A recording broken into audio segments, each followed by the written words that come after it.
as a circus coming to town in Arklow. Lots of controversy last year about the inclusion of animals in that circus. The council were going to do something about it. That I think Pat Fitzgerald was involved. We're going to talk to the mayor first of Arklow, Tommy Ansley. Tommy, there was talk of some sort of rule within Arklow that you wouldn't have a circus with animals in it, but that hasn't been implemented yet. Is that right? Good morning, Declan. Yes, there was a motion put forward that we put a ban on wild animals coming to Arklow. Now, Declan, this can only be implemented when it's on council property.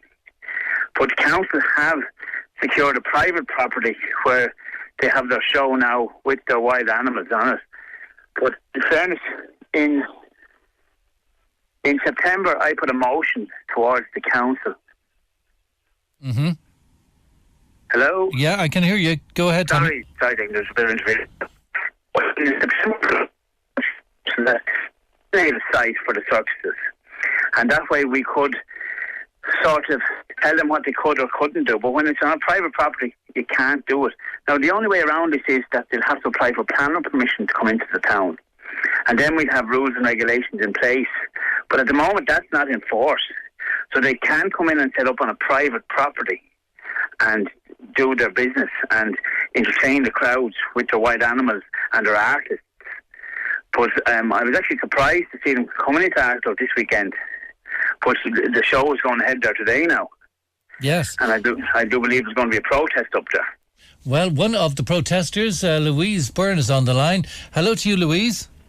Hi. Hi. Well, the council, in all good faith, tried to do something last time, but it's just not possible. What's your actual objection to using wild animals in the circus? They have some reptiles and things like that, which probably won't know the difference if they're in a circus or not.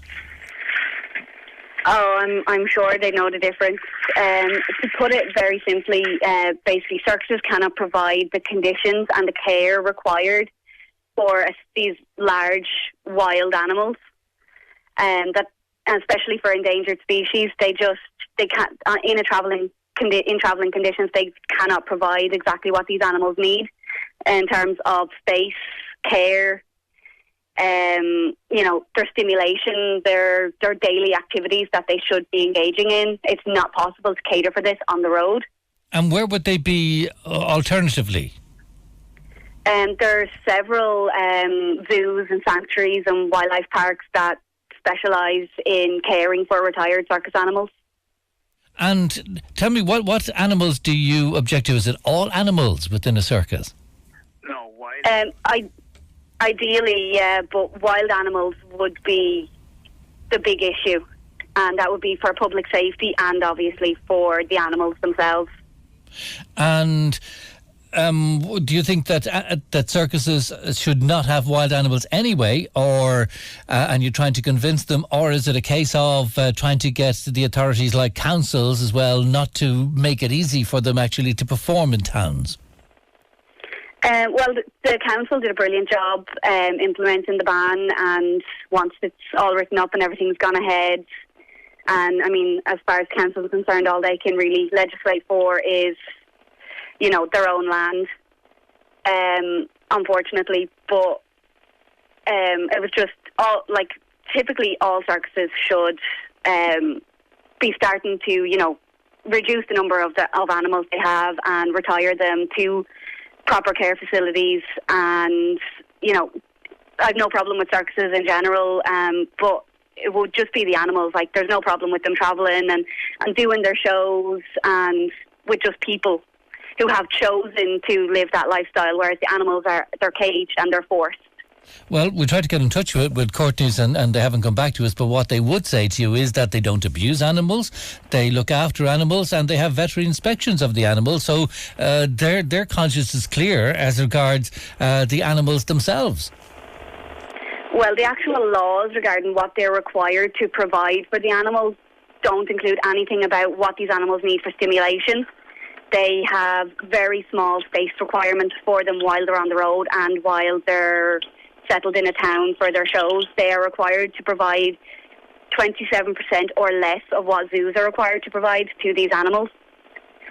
And the training methods used as well are very violent and abusive. So you will be encouraging people of Arklow not to attend the circuses. Will you be mounting a protest outside? We will, yeah. Right, and Tommy, as the council disappears in May, will this be the end of it then, as regards the proposals that you came up with in the last year? No, the council. Sorry, Tommy. Are you asking me, Declan? Yes, yeah. Sorry. No, when the council disappears, the council might be gone, but there will be a municipal council there who will take on the rules and regulations that the council have implemented. Now, obviously, there could be another motion put forward. Then, and then it'll be up to the new council to vote on that one. But at the moment, if the council could provide a site for the circuses, because Arklow, like other towns, we don't have a site for circuses or carnivals. So we can only sit by on the side fence and watch what goes on. We don't have there's no planning permission required to set up a circus. But if we provided a site, then you could bring in rules and regulations that they would have to abide by to perform for the weekend or whenever they arrive. But at the moment, that's not in place, Declan. All right, well, we see what the new council do. And they're onto a private site, is that right, Louise? As far as we know, it is private land, yeah. So, yeah, it is a private site, yeah. So it's more encouragement and persuasion at this moment in time before anything else happens. All right then, thanks very much indeed, both of you. Louise Byrne, who's an animal rights activist, and also the Mayor of Arklow, Tommy Ansley, and did say